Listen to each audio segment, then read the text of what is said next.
a dream I know. Deep up my feelings for you. Watch. Hello reality viewers, welcome back again to Reality Latest Gist, the home of news and politics.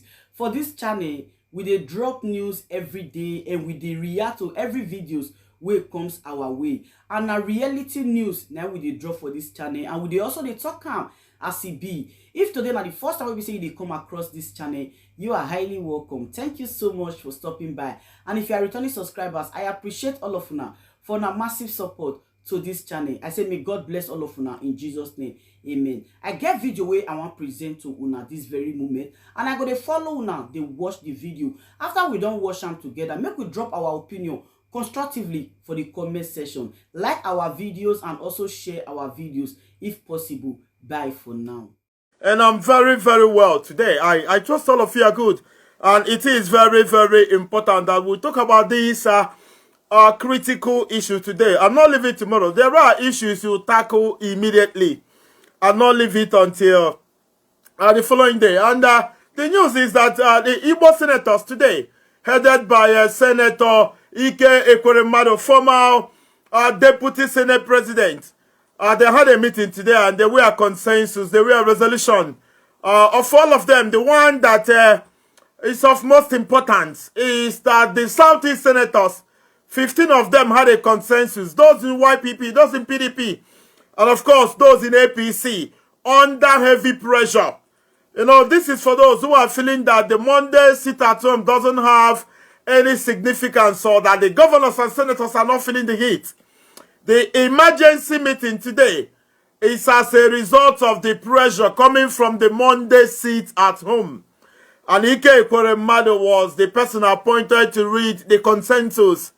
Ike Ekweremadu said that the Southeast senators are going to get involved in the issue of Maazị Nnamdi Kanu. Now, former Bundi senator, they are going to get involved, all of them, those in YPP, PDP, APC, that they've come together to see how they can get involved, that they will form a committee. And once Nigerian government mention committee, you know they are not serious. Once the Nigerian government made a committee, you know, that is what they do. That is how they steer. That is how unserious they are. Everything, just take action, do something. They must form committee, from committee to committee, and then nothing is going to work. And Ike Ekweremadu was not specific. And I'm telling Ike Ekweremadu today, I saw Senator Ifeanyi Oba, I saw Senator Uche Ekunife, I saw Senator T.A. Oji. I didn't see Ojo Zokalo there. Maybe I didn't watch very well, but I didn't see Ojo Zokalo. I saw Senator Enyinaya Baribe.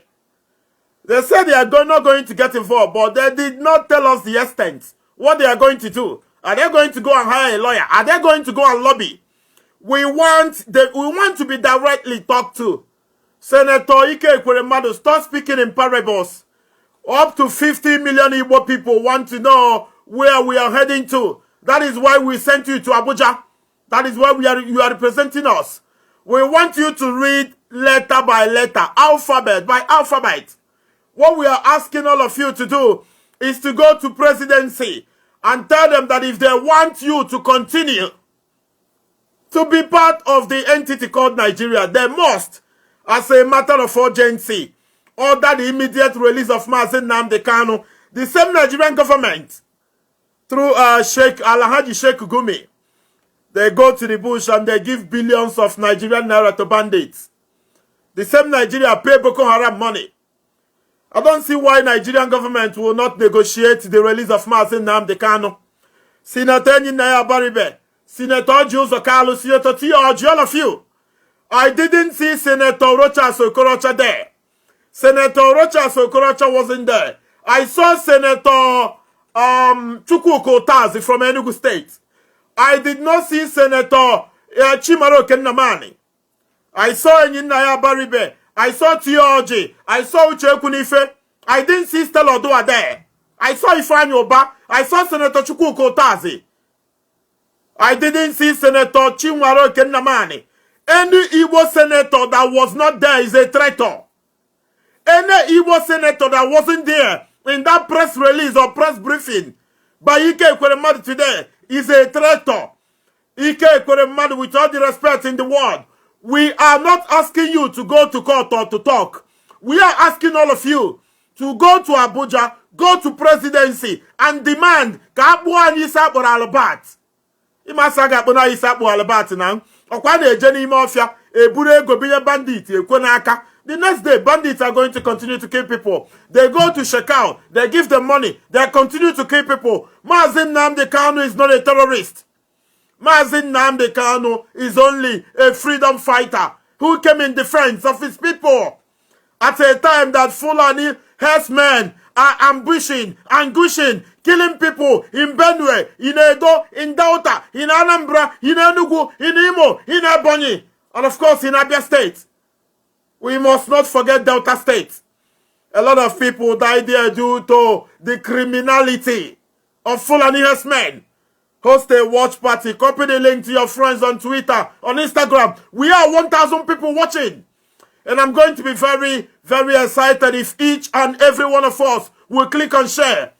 It's going to cost you only 2 or 3 seconds to click on share. Under the comment section, you see a share button. Click on share so Ekweremadu will see, Chimaro Kendamani will see, all of them. After talking about Mazi Nnamdi Kanu, we are still going to gather the 15 senators and ask them why Enugu Onitsha Expressway is the way it is. Anything we don't have, anything we fail to get is because we've not done enough. There is no effect. A sit at home on Mondays is suffering the people and all that. Mazi Nnamdi Kanu is someone's son. Mazi Nnamdi Kanu should be the king of Afaruku Ibeku. Mazi Nnamdi Kanu is a husband and of course a father who sacrificed a whole lot for the goodness, for the good of Igbo people, and in the process is suffering in DSS custody. And some people are feeling that if they don't go to work on Monday, heaven is going to fall. Call me on 0901734 2796 0901734 2796 and tell me what you think about the resolution reached by Igbo senators today. Is it going to be their promise and fail as usual? Or what do you think they are going to do? Don't you think they should emerge? They should call for an emergency section and go to President of Nigeria and tell presidency that if he failed to release Mazi Nnamdi Kanu, they will join force and quickly evaluate the unit in Nigeria. If they are actually people of Nigeria, that they are critically going to look at the issue of marginalization and see if they want to continue to be called the people of Nigeria or no. Let's go to Switzerland and see. Caller from Switzerland, my first caller today. Good evening. Good evening, Odema, thank you very much. Thank you very much. Thank you. Ihe mụnwa nwere ike ikwu bụ na a sị na ndị Igbo tụrụ si na ya bụ ugwu mụta arịkata agbaba ụkwụ agadi nwaanyị amụta arịkata akwụrụ ịghọtago because ha nwa bụ ndị sinetọ ma ndị House Rep ma ọ sị ya ma ọ sịrị ya ọ ndị a niile bụ na anyị Igbo adọrọ mma. Right. ọha ncha niile afọ vidio niile ipostu ka ụzọ baa dị ka ihe niile nwụlọ nke ha mere ha nwa ji ọnụ ha kwuo na ihe niile alụ na ala Igbo nọ individual lụrụ ya ifela ada eme I listen to that. Just negodi ihe mmadụ pụtara na-ekwu na ihe niile dị n'ala Igbo nọ individual lụrụ ya so ha nwa nọzi dị a kedu ihe ha na-eme kedu ihe ha na-eme the allowance ha na-enweta di ha ji ebuje ụmụ ha UK ije gụọ akwụkwọ na UK. Ifra Governor Kano State Umar Ganduje nwa ya graduate na UK ọ dị ihu ka ọ nụkwu jee UK jee na-ese foto ifere adịghị ya only in Nigeria only. Afugo many of them na Zurich airport here.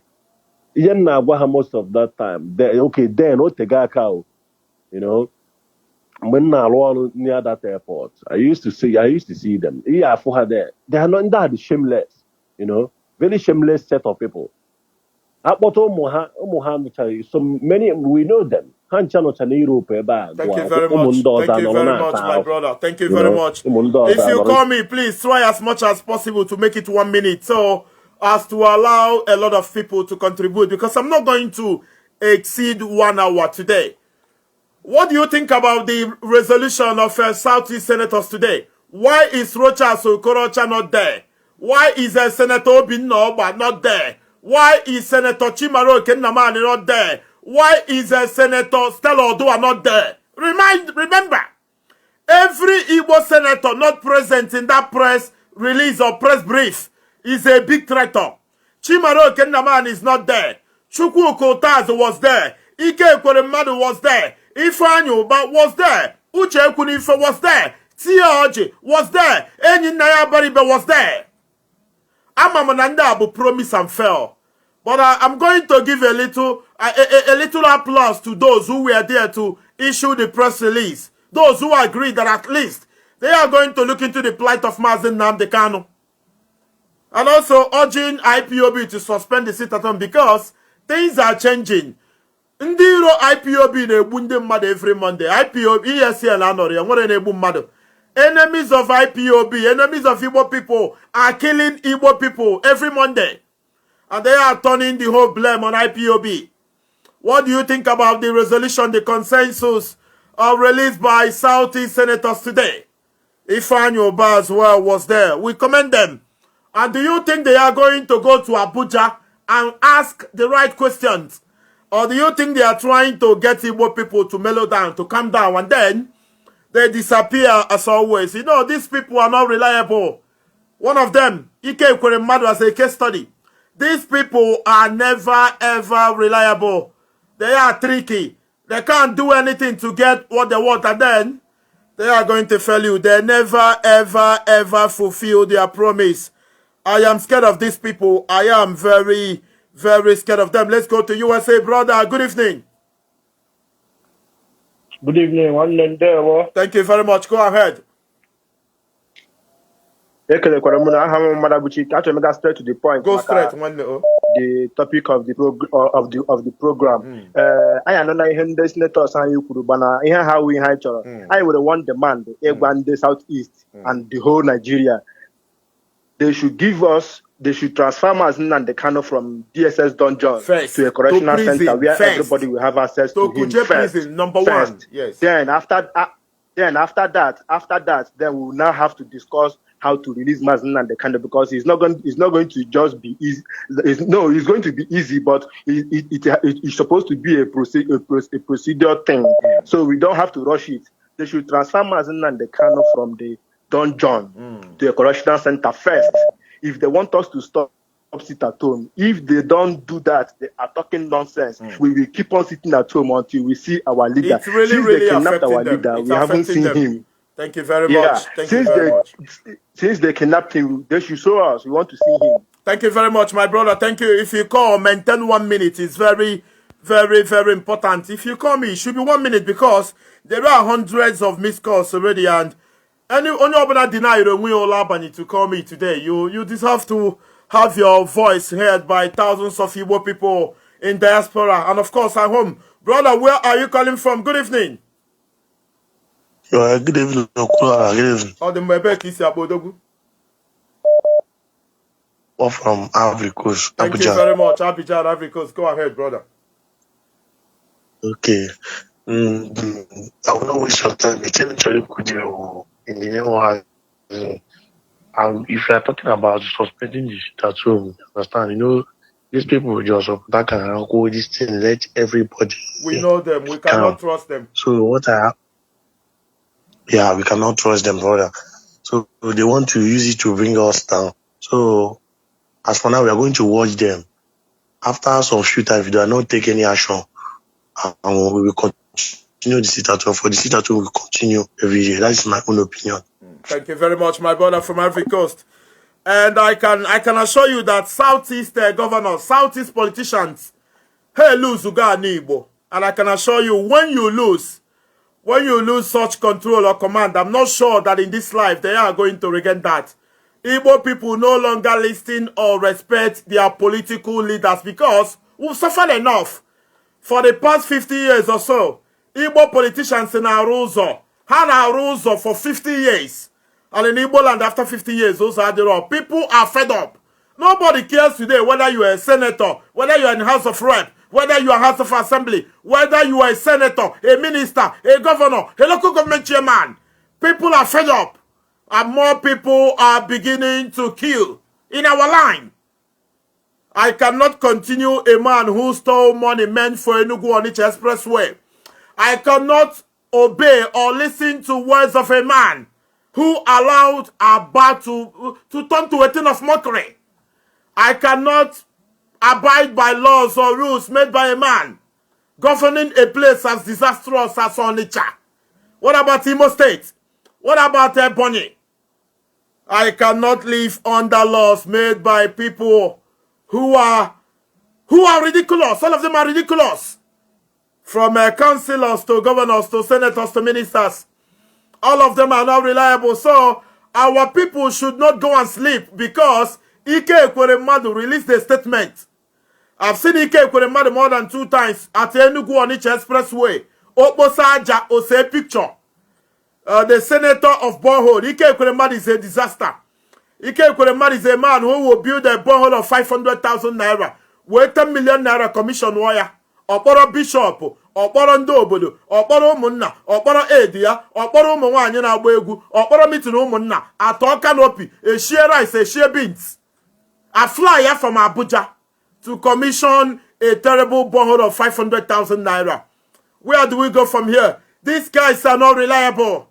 And I'm urging the leadership of IPOB not to succumb. If you want to succumb, you have to do it at your own peril or will, because it suits your strategy. But do not succumb or ever go back, because Ike Ekweremadu said. We saw Ifeanyi Uba there. We saw Uche Ekwunife there. Both of them are pushing, to become leaders of Anambra State. So they have to do anything to show face, to get people's sympathy. But in their mind, they want something different. And I don't want our people to be fooled again. I don't want our people to be beaten again. I want our people to be critical, analytical. I want our people to be focused. Mazi Nnamdi Kanu must be released. Because Nigerian government that is holding Mazi Nnamdi Kanu, they pay bandits money. They go to the bush through a Sheikh Gumi and they pay bandits money. They go to the bush. They pay Abubakar Shekau money. They pay bandits. They pay Fulani herdsmen. They pay Boko Haram. And they are holding Mazi Nnamdi Kanu, and our people, I believe, are not doing enough. But today, Ike Ekweremadu, I say they are going to ask questions of Nigerian government, that they are going to set a committee. That is one thing I don't want to hear. That committee I don't like. Since I was born, there is committee after committee in Abuja, committee, VP, committee, women, committee, additional assembly. All these committees never ever provide 1 kilometer road. And in the case of Mazi Nnamdi Kanu, nobody should do committee. I want all of them to go to Abuja. 15 senators, those in House of Rep, should join and protest. Why put Mazi Nnamdi Kanu in DSS custody? Why not start the charges and all that? Why pay bandits? Why pay Boko Haram? Why pay murderous Fulani herdsmen?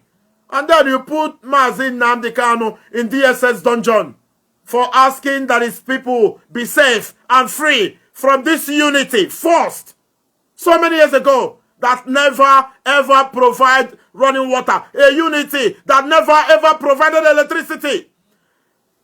It's coming to 2 weeks. It's almost 2 weeks now. No electricity. Let's go to South Africa. Caller from South Africa. Good evening. Yeah, Switch off your listening device, brother. Switch off your listening device or quickly move away. Yeah. No, I'm still hearing myself. Our brother is not ready. If you are calling, you need to move away from your listening device. It's very important. If you fail to do that, your call is going to be coming and the broadcast is going to be turning back as well. And then we are going to be in a very difficult position to understand you. Brother, good evening. Yeah, one name Mado Pula, I'm from Canada. Thank you very much. As usual. Thank you. Because ihe nchọrọ ikwu godo bụ ịma ihe bụ ihe bụ David. Thank you very much. David Goliath of Philistine pụtara na-aba obere David wee pụta wee so n'onye na-akparịta Chineke nke usekwu igwe ndị agha. Ihe m chọrọ ịgwa gị bụ nwanne Chineke akwadogoro gị ministry of ịdọpụta ụmụ ndị Ifroto Nnamdi Kanu, spirit of Nnamdi Kanu is born in you. Thank you very much. Ọkwa na-ele gị anya ihe ị na-eme enweghị onye ọbụla ibu onye na-akpọ gị na fon n'aka Chinwobi nwere ike imenwu ya. Ị nọ na Nigeria na-akpọ ndị agha with all your might. Nwere ndị Igbo dịka gị more than 10 eziokwu ihe anyị na-achọ ọbịa. Ịghọtago? Ọkwa ịghọta anyị na-agwa gị ya biko ihe ị na-eme jido ka iji. So like okwu ị na-ekwu gbasara ndị pụta taa ndị pụta na TV tụta abịabịa mee majik nwanne ihe a bụ ọ paycheck ha maka ọnwa agwụwago ọ paycheck ha ka ha na-achọ ka e forward ọrụ ha. Ihe niile ha na-eme ewu rubbish. Ọ bụ taa ka ejidoro Nnamdi Kanu. Ọ bụ na junior brother ha ka ha ji ka eji ha agabaghị okwu ya since. Ịghọtago? Anwụrụ nwa mmadụ ka anwụrụ nwa ọkụkọ. Onye ofe mmanụ ejidoro ụbọchị mbụ na Kotonu ndị ofe mmanụ niile gbakọrọ gawa okwu ya. Since eji onye ndu IPOB enweghị onye pụtara kwuru okwu. So my brother, ihe anyị nidiri ime bụ ịkpọ disin anyị na-eme akpọ ya aha. Ịghọtago? Onye na-asụsụ kwụsị ịnọ n'ime ụlọ apụtazina since onye a na-apụta ha many years elee ihe ọ pụtagoro ọkwa nke a na-eme apụtakwa egbuo mmadụ. Ịghọtago? So like ihe ị na-ekwu elee ihe a ga-eme distin bụ nwanne ejidogo disipụl na mkpara amara otu eji ya na-apịchi ha ike o metụwago ha n'ahụ. So ka ejidochie ha ike ti ha ahapụ onye ndu anyị kpọga ya na normal place a ga-akpọga ya enweghị iwu o mebiri. Eme nwa ka emere ibe ya obi dị ya mma. Anyị nwewu ndị Igbo ma ihe let us stand on our ground. Thank you very much. Thank you very much. After Nigeria Biafra civil war, Nigeria pardoned the man who caused the war. The man who caused Nigeria Biafra civil war was actually Yakubu Gowon. Enye Yakubu Gowon pardon Obata Nigeria. Biri name why Ojukwu was still in Ivory Coast. So at some point in the Igbo we biri simba na aga akpọ na isi akpọrọ Alabat. Osi na eme nwata ka emere ibi obidi ya mma. People like Sam Mbakwe. People like Oile Dibe. People like Mbazurika Amechi. People like Nwoko Kokemafia, Alex Ekweme. People like Chubo Kadibo. Chubo Kadibo, Yofoyi. You know, someone like Kemafia. Onune Kulora then. You know, Igbo people, they came together and they started asking questions.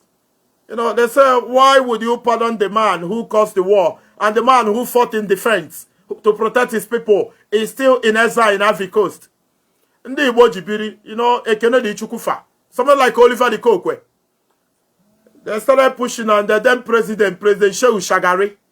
Shehu Shagari, the president, current president of Nigeria, overthrew to take over. Shagari was the man who pardoned Ojukwu and Ojukwu returned, and the party of Ojukwu's return will remain the greatest party in the history of Igbo people. Since the return of Ojukwu, I don't think there had been, or there will be another party of that magnitude. It was the biggest party in Igbo land. You can go to YouTube and search a song called Nato Ojukwu by Oliver the Kokwe. Oliver the Kokwe, the Bakwasia, Chukwu Abekod Megu. Ikendi Igbo. No one if former organ yegi. Nifeji Maria Nenu Wabegu. Na Egu Koga Agriabu 1 year. It's unfortunate that in the Igbo were mad today. And one on wiki put a play the role Oile Dibe. And when you get put on a play role Mbasurika Mechi. Nobody will come and play the role of Joa Sogwa Onune Kulora. These are the people. YouTube or Kadibo. On the Putasina Nigeria government. No. You forced us to remain Nigerians. Yes. Why pardon Yakubu Gowon? Why Ojukwu? He came Bandi Bojinon Ivory Coast. Nigerian government under Shehu Shagari. eziga ukwo. Sit them president of Ivory Coast. President who felt to boy that Ojukwu can now return. Agwandi Igbo fakwado. Ekene diri Chukwu ndị niile gbagote na ani Igbo. We bute boss eburu jebe airport na Nnewi after call da Lagos. Chukwu emeka the mejo egwu Ojukwu da na Enugu ndị Igbo we duri abata.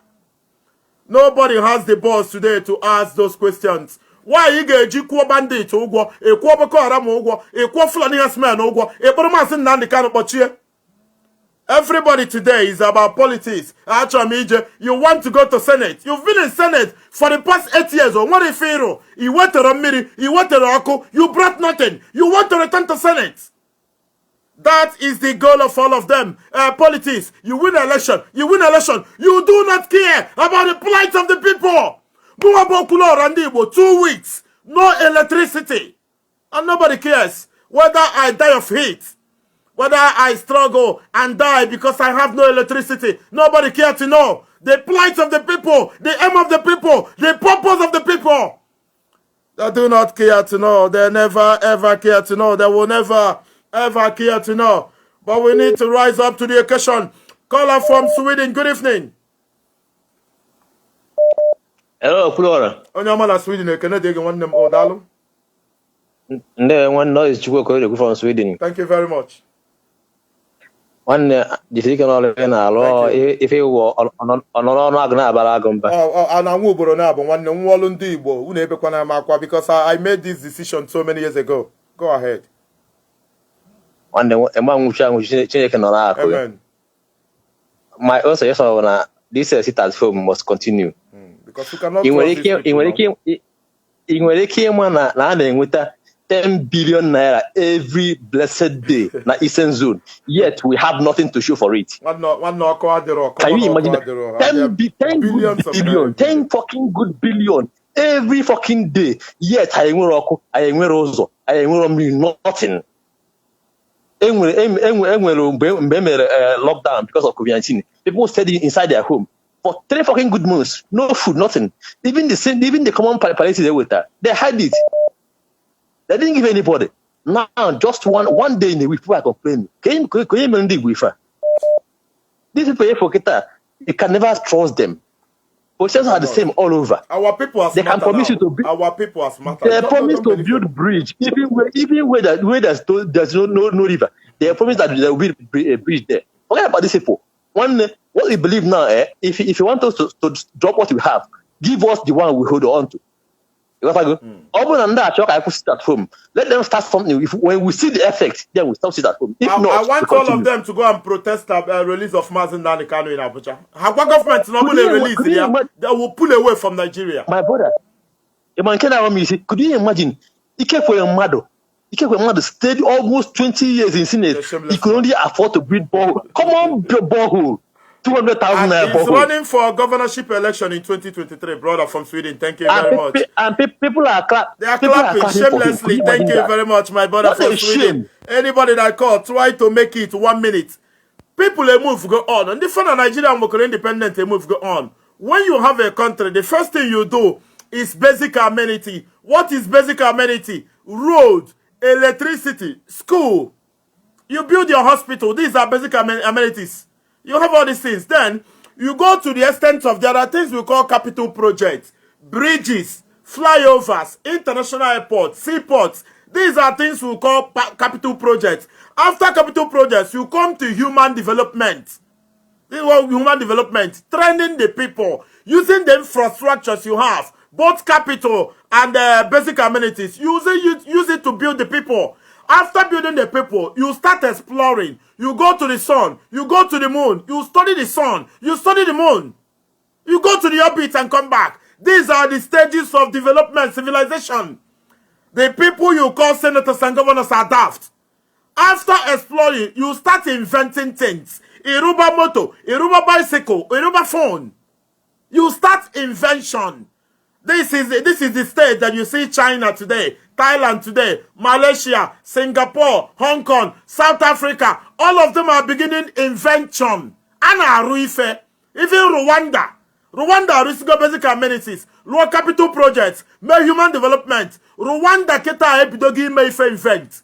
Asa na Rusi phone na Uganda. Na Rwanda, sorry. Uganda has a very terrible president, Yoweri Museveni. He was there for years. But in Rwanda, there is decency and leadership under Paul Kagame.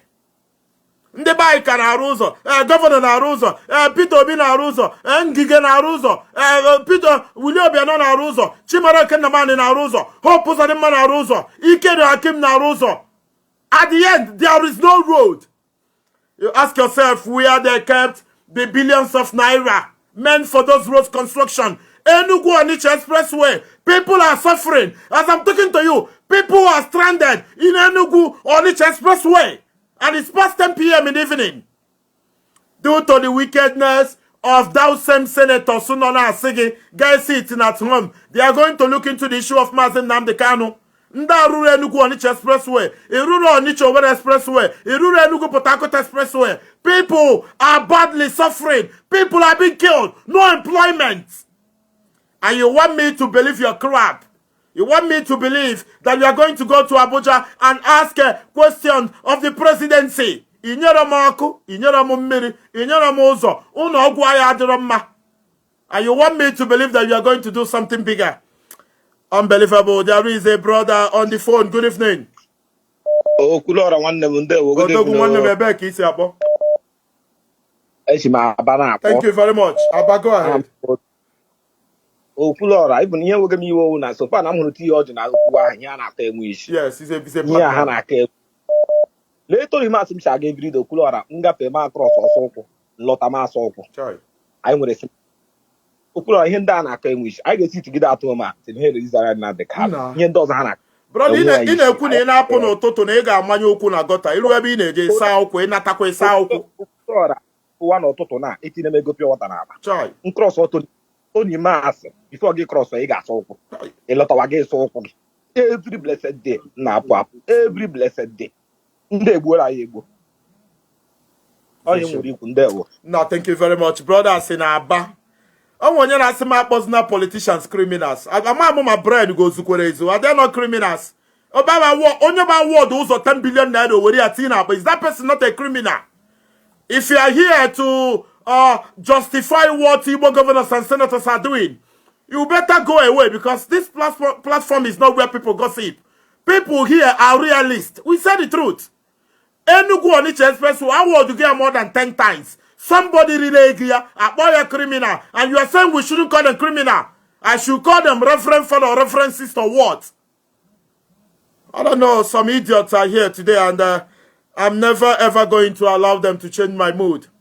I think I've done so much. Even when I woke up tomorrow and say I'm not going to speak the interest of Igbo people enough, Jehovah Kusuni and Kendaha, Maname make enough. Enye mmadu 10 billion, 20 billion welu ọzọ.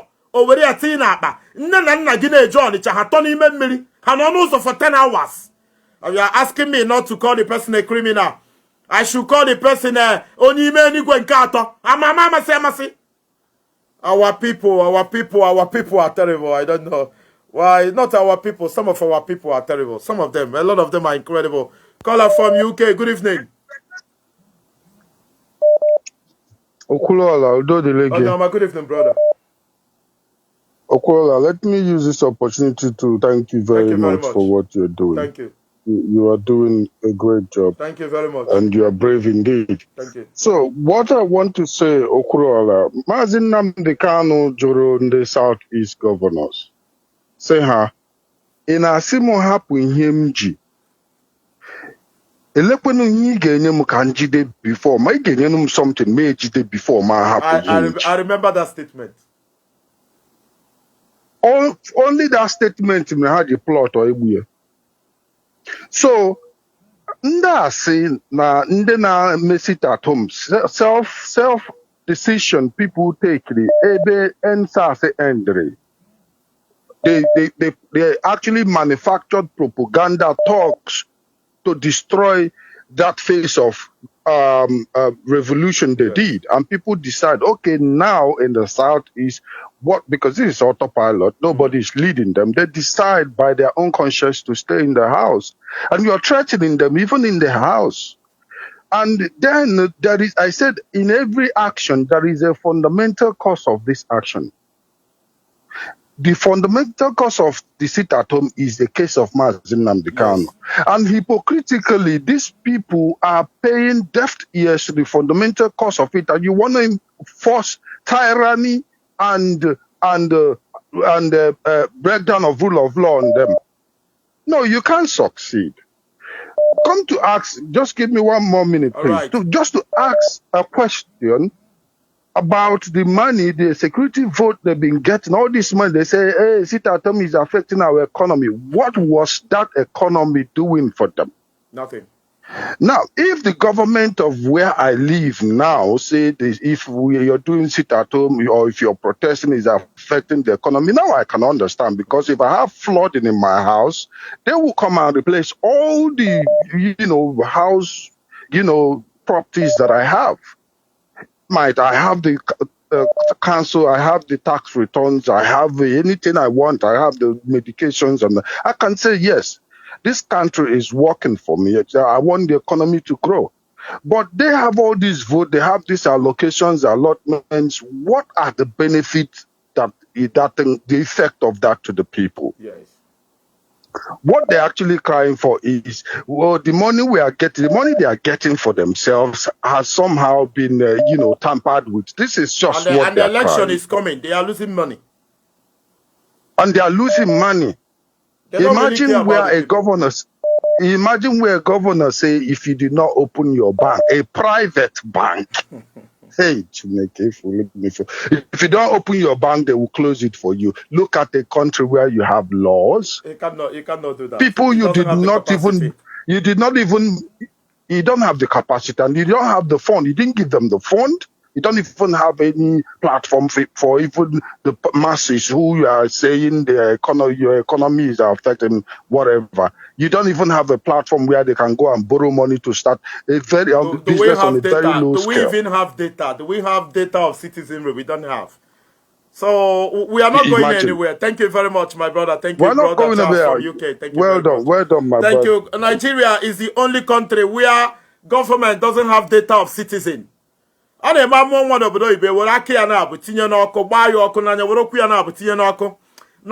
doesn't know the population of the citizens. Enugu State doesn't have data of Enugu indigents. Enugu doesn't have data of non-indigents of Enugu living in Enugu. Nobody knows. There is no data. That is why it is very, very easy to falsify anything in Nigeria today. I am urging our people to stand firm. Do not listen to Ike Ekweremadu or T.O.J. Our brother but from Aba. See no chori ija afia no tutu no na-eji ego pure water oji asoko. Because a place called Tony Mas in Aba is gota. In fact, it's where they manufacture gota. Iga amanyu ukwu na gota igafe, iwere pure water saa ukwu. Inaba na mgbede, igorukwo pure water. Igafe Tony Mas saa ukwu. And the senators in charge of that place called Tony Mas are the ones telling you that they are going to form a committee. I don't want to hear committee. Since I was born in Nigeria, committee. A committee that cannot yield common running water. A committee that cannot solve the issue of electricity for the past 50 years. I am never going to be party to that nonsensical committee. Where do we go to? Let's go to United Kingdom. From there, we'll go to France, Norway, and then we'll go to Oceania and talk to our brother in New Zealand. Caller from UK, are you there? Caller from UK, good evening. Good evening. Thank you very much. Thank you.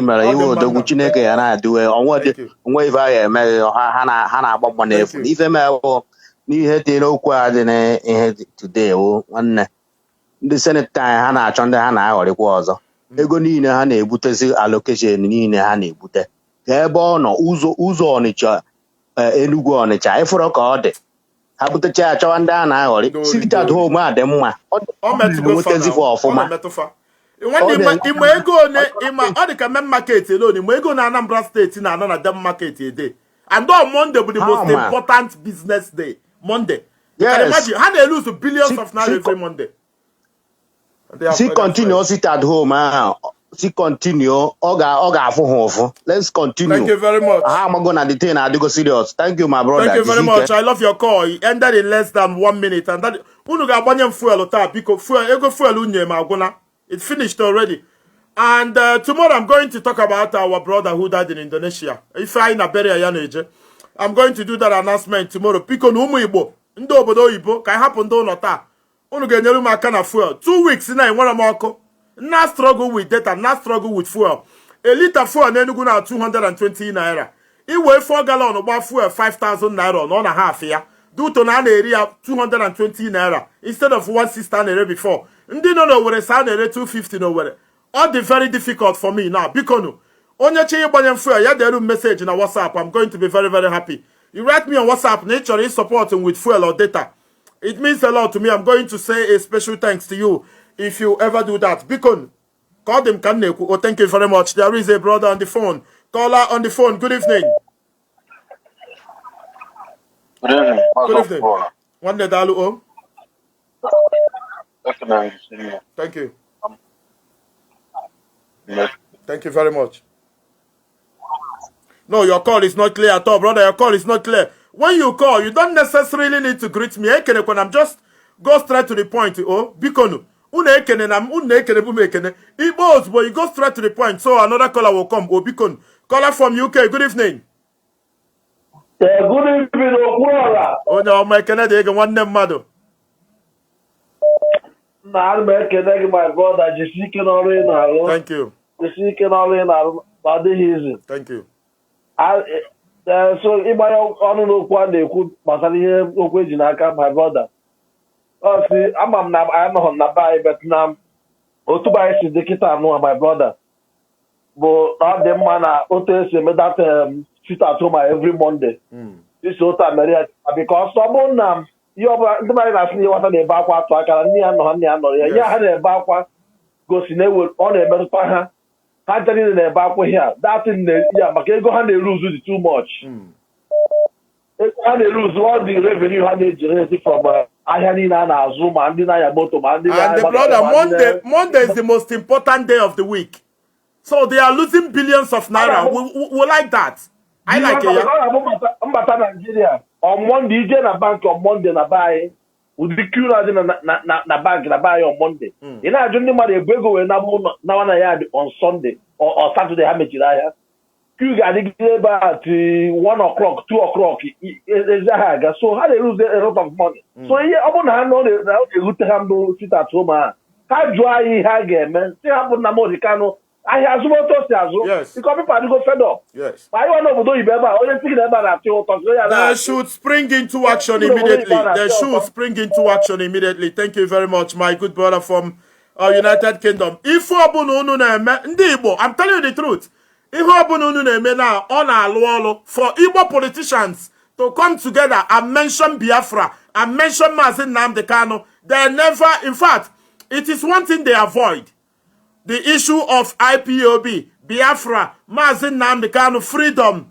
Igbo politicians are running away from it due to their allegiance, due to their acquaintance, due to the alliance with the Fulani oligarchy in Abuja.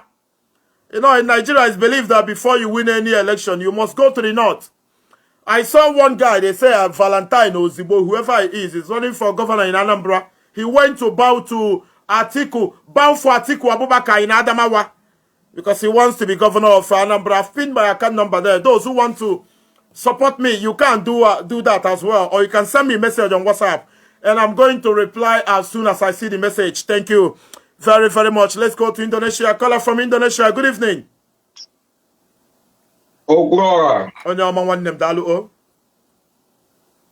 My brother, good evening. Good morning from here. Thank you very much. Thank you.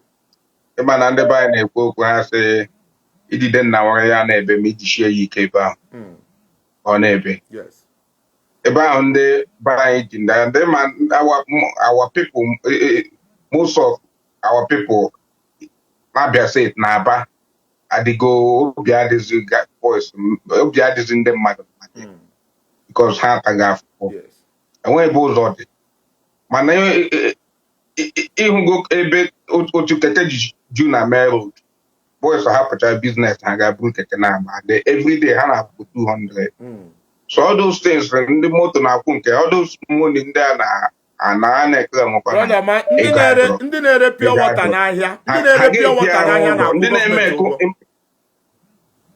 Okay, Okurora, do you know that Niger State use 2 billion naira every month? More than 2 point something billion naira. You see? So, man, make 2 point something billion naira on Monday. What of Tuesday? What of Wednesday? What of Friday? Saturday, Thursday? After everything, after all those things, I got Abuja 4 point something billion naira in a month. At the end of the day, when every year we got every year we are going to ask that question. In fact, I'm going to Aba. You will heart attack.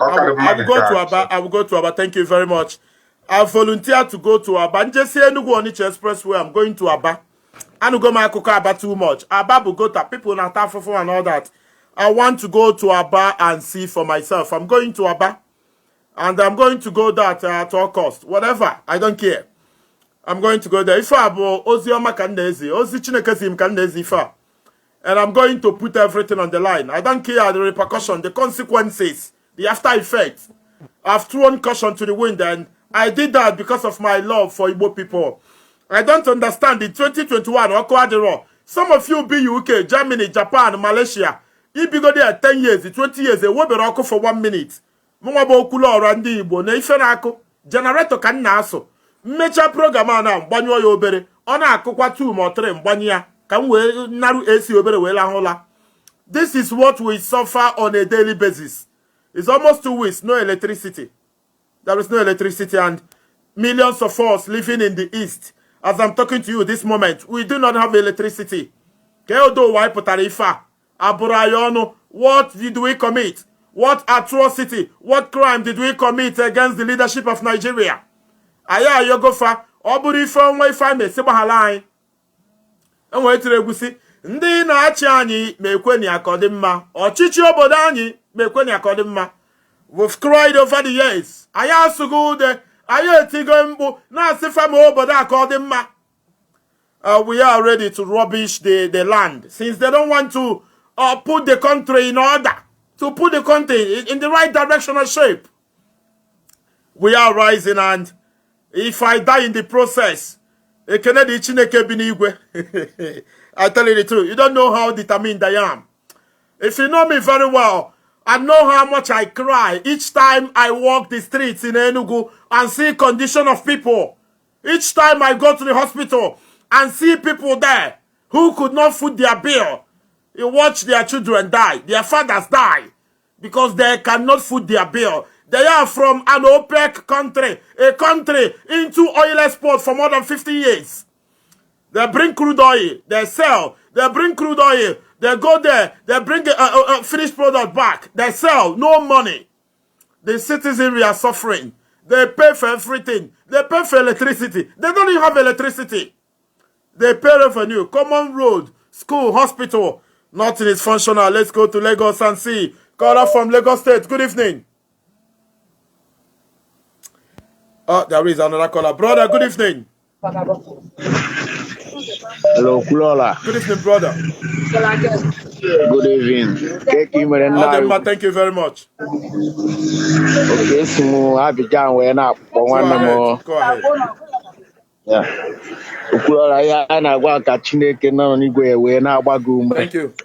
Because now ohongo nwa onye wepụtara ọ Chineke just wepụta oke ị na-ekwuchite ọnụ anyị. Thank you. Ka m gwa gị eziokwu Kulola. Abịa m Abidjan na ifere wee na-eme m. Ka anyị si gị na ifere ji eme m owu na Nigeria, ụmụazị obodo a ma ụmụazị na-atọ akwa na-asị na ya eso m na Nigeria. Ha ya eso m jee Nigeria na ha ya eso m jee Nigeria. Ngwa ha na ọkụ adọrọ n'ebe anyị, ụzọ adọrọ. Ha sị na m achọghị ịkpọ ha wee na-asị ka m na-atọ. M achọghị ịkpọ ha wee jee Nigeria. Na Nigeria wee obodo oyibo na anyị nwere ego. Si ha na-aga ụda anyị na-akpụ ugbo. A na-agwa mma Davido ha na-efe ego na Cubana ha na-efe ego si na na-aga ụdị na be anyị o. tia na generator ịmakwa n'obodo a na since m bịara obodo a before ifu generator anya ime village mmadụ ebighị ọkụ dị na ya mmiri dị na ya so flat ya akwụ ụgwọ ma ndị politician ba anyị nọrọ onye were ego gbaa na akpa wee na-eriju afọ ndị ogbenye anyị nwa na-ata afọ ndị be anyị na-ata afọ bukwuo na iwe onye na where we'll find ourselves, brother from Abidjan. Thank you very much, and we are going to rise up to the occasion. I don't know how determined you are to call out your House of Assembly member, House of Rep member, Senator, your minister, if any, and of course, your local government chairman, your governor. Chineke mana, I am praying that my life will end any day I stop saying things the way they are. What are we living for? Why were we born? And all that. You need to ask yourself some questions. Somebody said from Switzerland, Mr. Okafor said that in Nigeria, people are not living life. People are only existing. You wake up in the morning, no food, no job, nowhere to go, no light, nothing. You'll be walking around hopelessly, and you walk around for 30 days, 30 years, 40 days of your life. You die for nothing. You live for nothing, and as well, you die for nothing. People are not asking questions. Let's go to the phone and see who is there. Caller on the phone. Good evening. Good evening, Kurora. Good evening. Good evening, brother. Where are you calling from? Kurora, Afamobo Johab. I'm on Imo State, but I'm in Lagos. Carlo, go ahead. Because I'm getting mobile, I'm changing because I'm on board on the Eka Oku Wasandi Bobai. Go ahead. I'm giving you time. Go ahead. Kita kota Lagos kanca utara na English ya asal devil you know is better than angel you don't know. Iforo ini ane udika hetre ndi yoba mo line inda outside for the best than yani ma yeba na Lagos inna ba uke ke na ba me ke driver ani ma ihe police ha every day na ibu ke kai over here so good go detain no 4,000 5,000 and they go look and make it go from the thing also come bara Imo State also pose them man come bara Lagos so what do I child anybody was a child be na ta ofu ka ofu ndi ba na ta na Lagos and me bita ma akwa ya puta iputa na Alaba International I ga-ebe akwa ọ ga-eteki mmadụ 2 hours isi na Alaba International pụọ ebe a na-akpọ votes because of hold up ọ na-eme a na-adọ ọnụ biznes ndị be ndị agboro nọ na Lagos ebe a ịnyụ ọma mere ị ga-akwụ ụgwọ n'izu ha onye na-eme na ị ga-agwụ ihe ndị na-eme anyị adịghị adị kpọrọ nọmba gị I'm so live a sige host program. Can we keep the chance? Because I'm a bucket. All the chance for the buy in Lagos. At half for you know, for neighbor name is the Megidi. Operation Libon Lagos. A man monogua, na East ya. When evening. I'm made back 2410. And I'm going to go. See about my travel. I will see you in Lagos next week, brother. I will save your number and I'll see you in Lagos next week. You deserve something, and I don't think you are comfortable. You deserve support, and I believe that me and few of my friends, if I can talk to few people, we can find a way to help you. There's something here. We can support you. I'll see you in Lagos. What if I'm something? Don't worry, I will see you in Lagos. I will save your number. I'll see you next week. Thank you very much. Thank you very much. Thank you. Us no onye keke ka obo. Ogbo some oppose them but then yabakwa keke na Lagos and not easy. Not easy at all. It's not easy.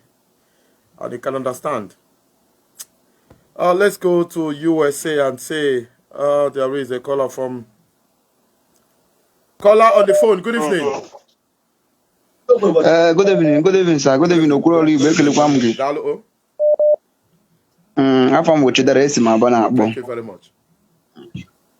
Yeah.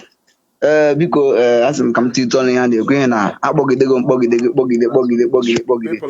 adị m eri ichi so but thank God ekenere m Chukwu na m richiri gị taa so ya mara gị mma asịrị m nri iche gị ma mara ka ife mere ana m akọneti so na-egbughị oge ka m tito ọnụ na ihe a na-ekwu biko anụrụ m na esi na ị ga-abịa Aba biko ịbịa ga-echetara ore mbut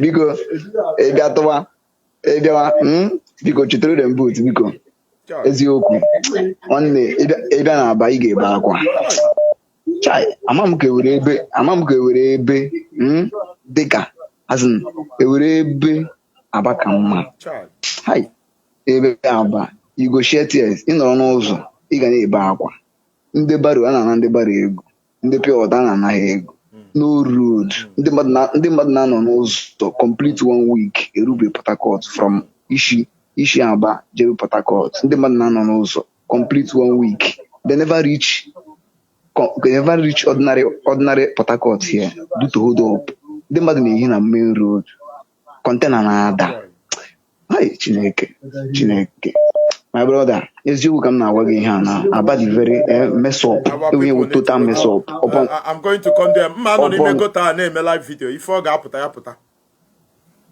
upon that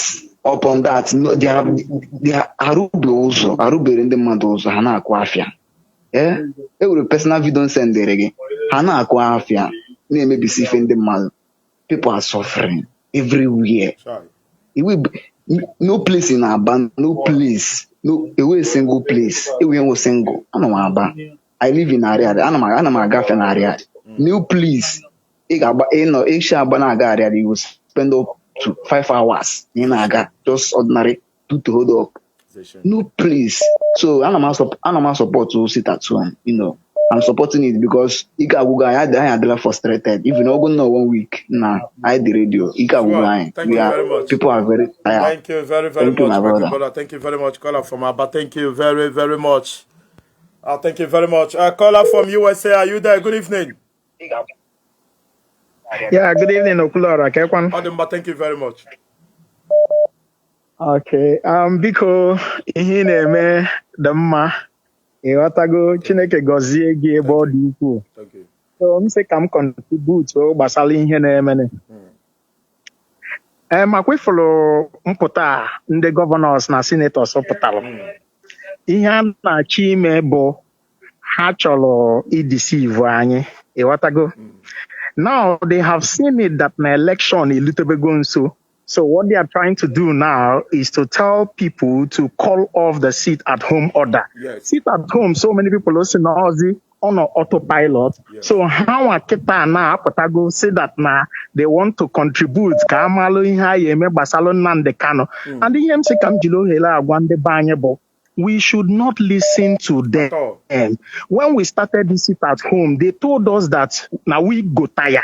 That was what they said. When we started this sit at home, they said it will not last, it will not hold. Nandi Igbo Adiro united. Now they have seen the unity in the East. Oja Tobago all political parties na Igbo Ketana Obi Adiro Hama because they know that na once I now participate on the election na ihe dị egwu eme and oge may have affect negatively. Now I keep on asking people, ndị nke anyị mere eme oge anyị disenfranchise onwe anyị when we came out to vote en mass, what happened? We cast our vote, we speaked our choice. See what Rochas Okorocha did to Abga. After we voted him in, Rochas Okorocha left Abga, the people's choice then, and went to APC. See what happened again into Yade in the River State. They voted him in PDP. Every day he will come out and cry. What happened after that time? He left again, seen a PDP, Banye APC. See what happened. How can we vote somebody in the person of Emeka Ihedion Hana Imo State? We all came out and we voted. Okay, can we na Emeka Ihedion ha rig re-election? What happened to the person balo second, who rig equal election? Kede onye balo third, who rig equal election? first, enyero second, enyero third, enye fourth. If we still come out again, this Fulani oligarchy, well, there are stooges in the east, they will still take the person who Kanye and vote in. Will side in many will continue. So now we want to show them that yes, we want to show them this time around, mind the united one. And Nanya chorozi vote because in Kaimele before.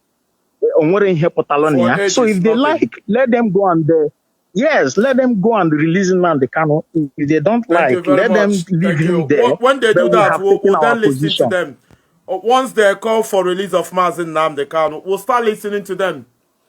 And when they finally secure the release of Mazen Nnamdi Kanu, we'll now look at them and say, what do you have for us? What do you have on the table? So we'll see if it's something feasible, something that is going to favor us. But at this point, I urge everybody to stay resolute. Do not listen to Ekweremadu or anybody. They have absolutely nothing to offer. Caller from UK, good evening. Hello, good evening. Good evening, my brother. Good evening. Okay, my brother. Akpọgidegwo m how many days? Calls are too much. Hey, Chineke ekwela ihe ọjọọ. So right now, anọbụ m na my page na-emebu live m wee hụzie your notification. Okay, Sister Gobabe, welcome. Okay, so ihe m na-ekwu wu this senator Patrick nke a werezie ha enyi nna ya were ya tinye ma maka ama ha no man of our people, the man that we respect so much. I thank him that n'okwu because ọ na okwu niile a ha si n'ọnụ ha kwupụta n'ọnụ nke ka o si wee pụta due to the respect anyị nwere n'ebe ọ nọ ndị mmadụ kara esi ngwa maka enyi nna ya ekwugo don't worry ka everything gazie mana anọ m na-agwa ndị mmadụ na my page sị ha gekwana ha ntị n'olu n'ihe a ha mapụtazi ugbu a wee na-ekwu na ha ya arụ ụzọ ha ya etinye hospital wee kwuzie sị na ha ya eleba ya maka Maazị Nnamdi Kanu na ha ya enwe kọmitii ya elebara ya anya nsị ndị mmadụ ifuru ihe niile a ha bịara na promisi ụzọ a ga-elete maka ụzọ a ga-elete maka hospital na anyị ma na ahịa ka ndị Igbo jikwe na-eri ama na akwụkwọ ka ndị Igbo ji eri nke ọzọ nsị na ihe niile ha ji na-ekwu ihe maka n'ihi na ha ma na election na-abịa na nga anyị ji ha abụọ akwa ha sị na ha chọrọ ilebara anya gbasara maka Maazị ngwa ha hapụcha ihe niile promises niile ụzọ emekwe hospital emekwe nke na ha jide ofu ya akwa ha gụpụtara ihe 10 mana ofu n'ụdị aha ka anyị chọrọ ka ha jide aka mee ya ka afụzie na ha mere ihe ha pụtazie ekwu eziokwu ndị mmadụ wee kee ha jụrụ because it is because they have already lost their trust. Ha nọ na-ekwu since that this thing is not affecting them. It's really affecting them so badly. So look at the way the man na-twist the talk na-asị ndị mmadụ after all akwa ndị IPOB agwakwala n'unu si na unu pụtawazi iro ka ekwana ihe jizi unu agalezi ahịa unu It's no longer about IPOB. People want to sit at home in solidarity and in protest. That is and the people are there commenting and telling them that ha na-emezi on their own voluntary that onwere onye ọgbasa and you cannot come out and drag people after all mgbe people nọ na-apụta n'iro dee ihe na paper na-egosi ụwa ndị amị unu wee send ndị amị over them to go and kill them. So now people na-anọzi n'ime ụlọ ha na-emezirila onwe ha si na ha chọrọ ịnọrọ ha bụ na o nwere onye ọ gbasara so ha like ha bịa promise we heaven and earth ọ bụrụ taa ka ahụ m na that their promise but the only one na-asị ha ndị ekwumie na my page and I say people should share it is nke anụnwa ha promisere maka nwanne ha nwoke nọ n'ime all this while that none of them is coming out to speak. They should be fast. So they should be very, very fast in that. If they have planned, they should execute it. I'm telling you. Thank you very much, Sister Ugo Babe. Thank you very much. And I urge our people to follow you because you are a good woman. You are a good Igbo woman from Imo State. Follow her page on Facebook, Ugo Babe, UGO, and then space BABE. She is an Igbo woman from Imo State, living in United Kingdom. She is incredible. And she does most of the things I do. So when I'm not live, she might be live. We have so many similarities. She did spoke today about the press release or press brief by very, very responsible Southeast senators headed by the most irresponsible of them all. Senator from Enugu State, Senator Ike Ekweremadu. This time he's going to make it 20 years in Senate. And he's stolen a lot of money, and I can assure you, will make life very, very difficult for him. Our people are badly suffering. It beats my imagination. It's a shame, rather, that 95% of us watching are watching from diaspora. And people in our back can tell the story better. Due to the state of Aba in Abia State. They suppose the Guangzhou of West Africa or Guangzhou of Africa. A place where people manufacture a lot of things. Even in without governmental support, without the right structures, infrastructure, without the right facilities, they are doing exploit. Let's go to India and see. Caller from India, good evening. Hello, Kulola. Daluwandem, good evening. Yeah. Good evening, my brother. Calling from India. Thank you. Biko ihe nnachi ikwu n'okwu abụ ana m asị ọ bụ na eweli ife ọzọ ka anyị ga-esi join n'ukwu aka wee mee maka this sit at home so that ka o nwee ike iwetakwu ndị a more and more. I will be very, very happy because anyị akaala ahụ rie nne. So okwu atụmatụ na-atọpụta n'ife abụ ọ bụ na a ga-emekwu ma sit at home like Saturday and Monday. I'll be very grateful. Anyị ataala ahụ rie nne. If that is the case, we'll do that. Brother from India, thank you very much. And on we finish chokum, so I have to be very, very brief today. On we finish chokum, on we finish now digest, so I need to find a way to vomit. On we finish hanging, maybe it's disturbing my flow. So I'm going to leave sooner than I should to take care of myself. Please write in the comment section. Tell me where you are watching from. Those in UK, those in Edinburgh, those in Aberdeen. Those watching from Cardiff, those in Leicester, those in Manchester, those in London, those in Paris, France, those in Marseille, France, those watching from Montpellier, those in Le Mans, France. Where are you watching from? Those in Sweden, Malmo, Örebro, those in Stockholm. Write in the comment section. If you see a brother, a sister in nearby locations, send them requests and see how you can come together and help each other. It's very, very critical. You might be in Basel, Switzerland. You're finding things difficult. There is a brother in Lausanne, another brother in Zurich, another in Geneva. You send them requests and see if there is a way they will help your situation. That is why we are Igbo people. I know. Let's go to the phone and see. Caller on the phone. Where are you calling from? Good evening. That is why we are Igbo people. Good evening, brother. You are not ready. Let's go to somebody who is ready. Caller from UK. Good evening. Please write in the comment section. Tell me where you are. Please move away from your listening device. Caller from UK. Watching from Cardiff. No, brother from UK is not paying attention at all. He's not paying attention. I want somebody who is going to pay attention. Caller from UK. Good evening. Good evening, brother. Thank you.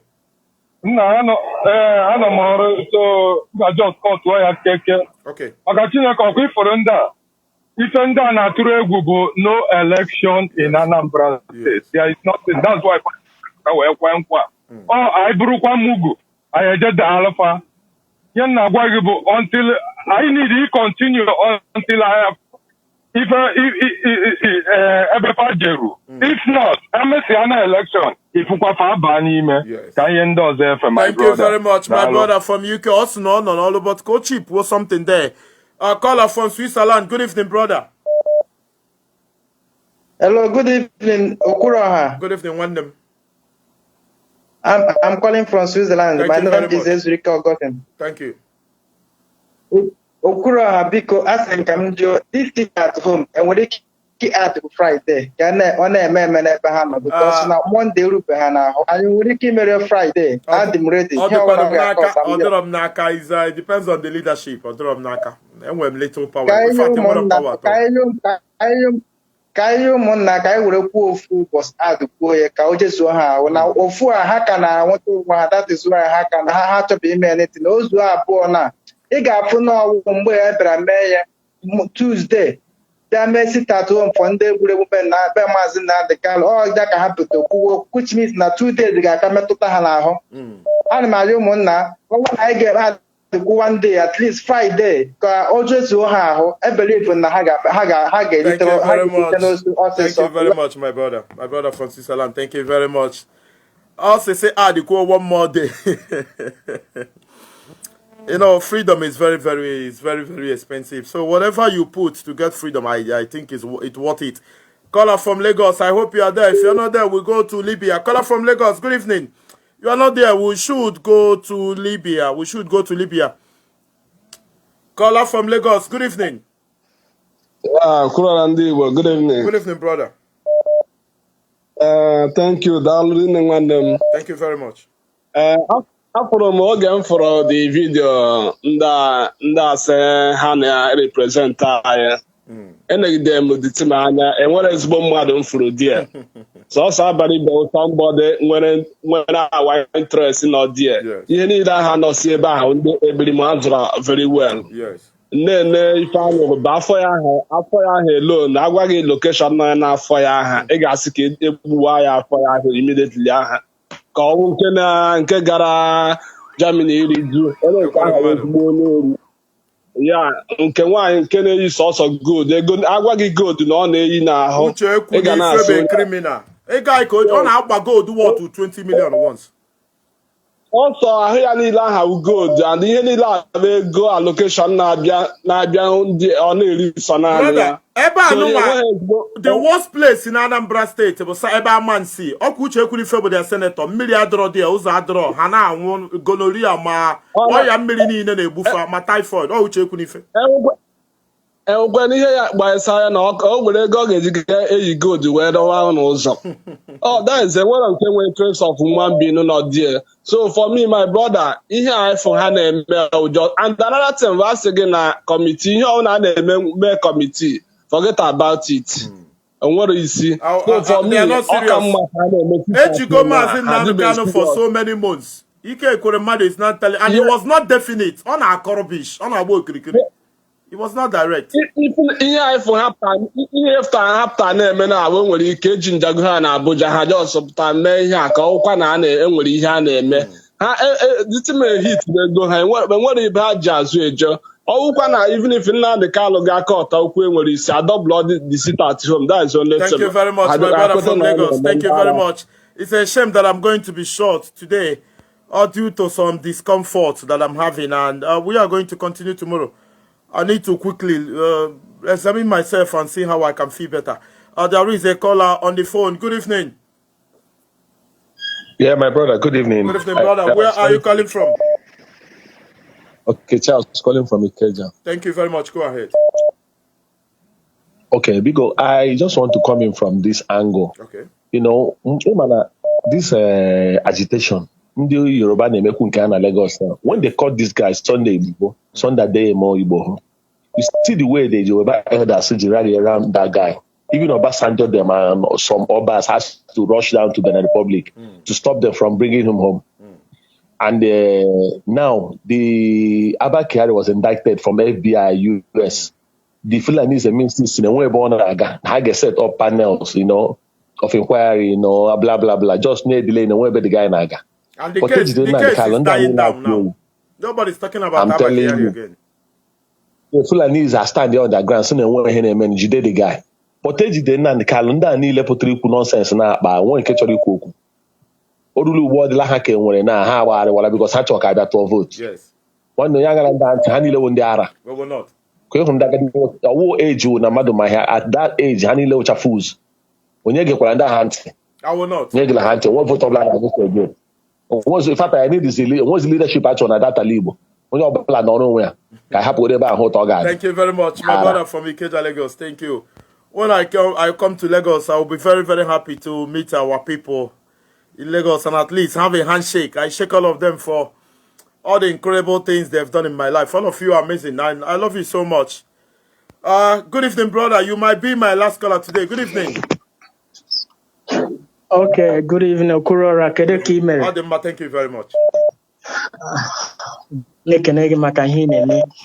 Mana ima okwu ihe niile a na-eme ọ dị m surprise na ịfụ na ndị senators a ha pụtara sị ka ha bịa na support ihe na-eme but I ga na wonder kwa kedu ihe mere because right from since amarom only enyi nna ya abara ibe onye na support, at least or na apụta siki ya na support Nnamdi Kanu, man, at least to some extent on a akwado on a stand there for ndị Igbo.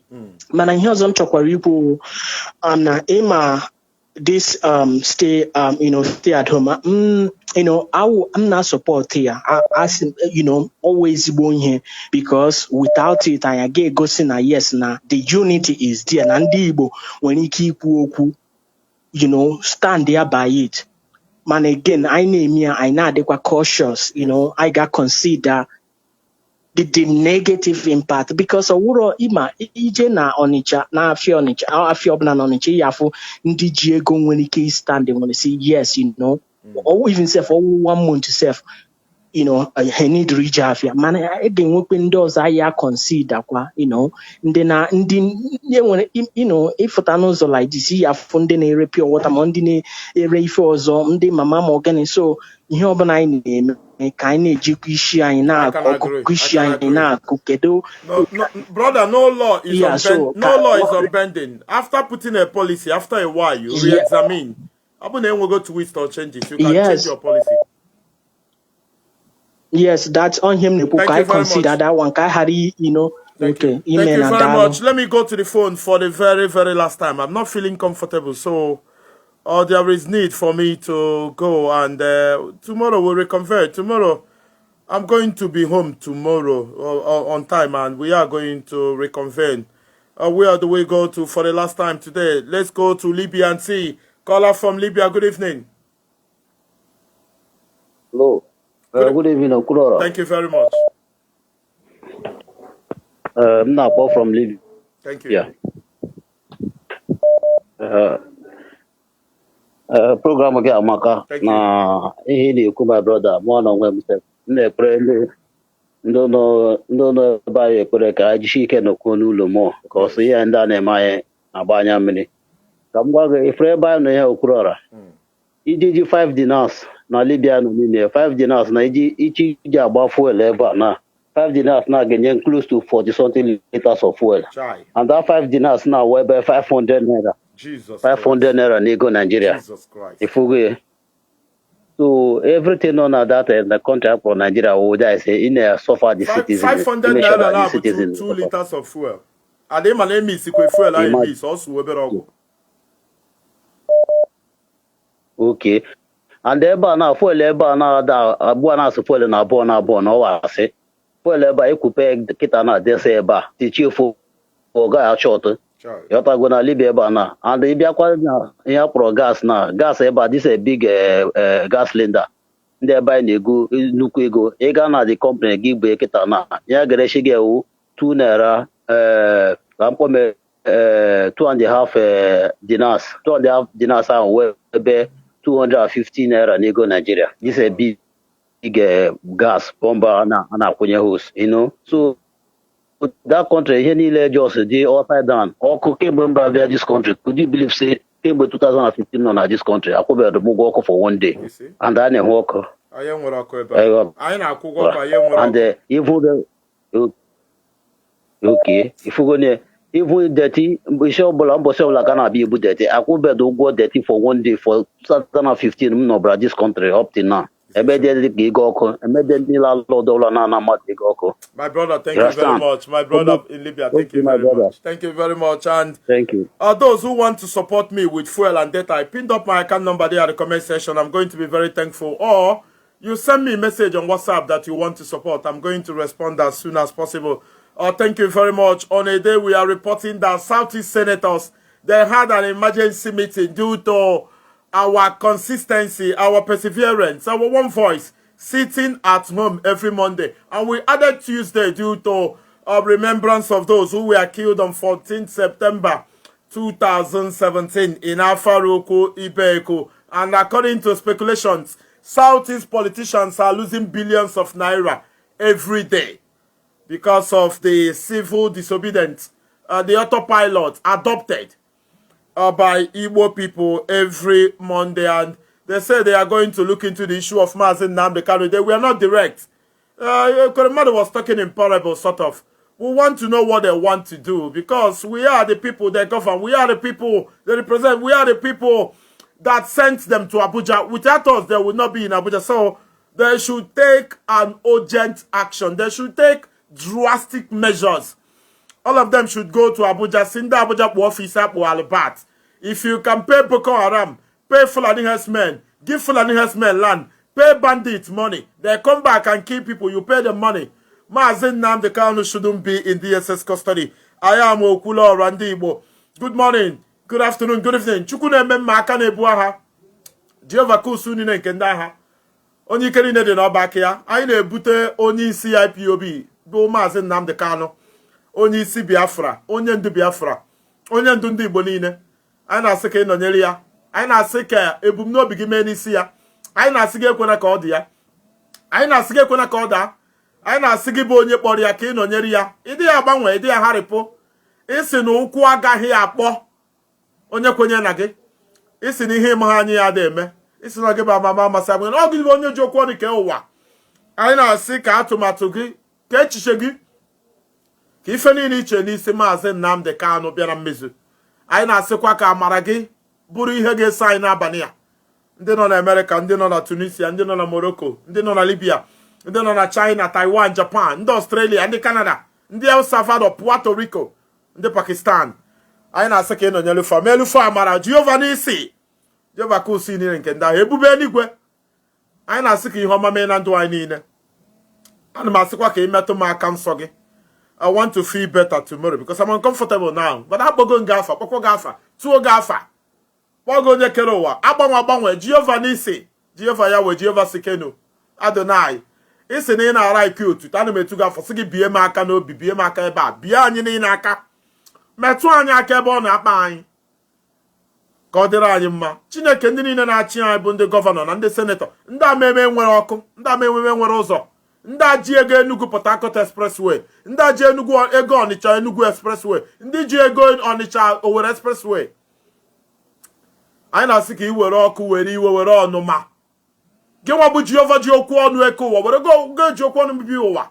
Gị na-agọzi mmadụ na-ebibi ụwa. Anyị na-asị ka ị were mma agha gị zute ndị gọvanọ anyị na ndị sinetọ anyị, ndị atinye anyị n'ajọ ọnọdụ a, ka ị gosi na ọ gị bụ chi. Anyị na ihe ndị a niile site na aha nwa gị bụ Jizọs Kraịst of Nazareth. Ekene dị gị onye eluigwe, onye kere ụwa. Debe anyị, dube anyị, kwara anyị ụzọ n'ebe ụzọ adịrọ, ma megide ndị niile na-agba aja ama n'isi anyị. Ihe ọma meela anyị, ka ekene niile bụrụ nke gị nwa bụ eze ndị eze. Jehova Yahweh, Jehova n'isi, Jehova Adonai.